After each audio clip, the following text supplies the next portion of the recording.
Can you give me an example, Dr. David, from your own life where you let your emotions get the best of you? You didn't have that solid core that you're talking about? A couple of years ago, I was writing a book, not Emotional Agility, another book. And I had worked long and hard on this book. Mm-hmm. And I went to a conference where a professor, far more powerful, famous than I will ever be, asked me what I was working on, and I told him. Okay.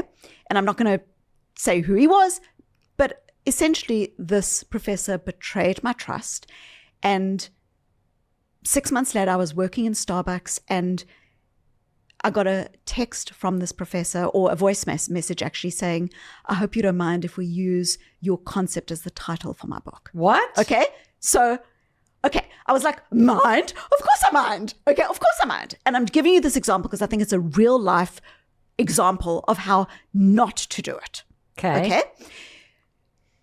So I was outraged, and the trapdoor to my heart opened when I realized that this professor's question was not a question. The book was available that day for pre-sale on Amazon. So I did what many of us would do in this situation. I called my husband to bitch. Okay. And my husband he's a physician, and he had a patient lying on the table waiting for an emergency procedure. And he answered the call like this: Susie, can't speak now. Got a patient on the table waiting for an emergency procedure. Clunk.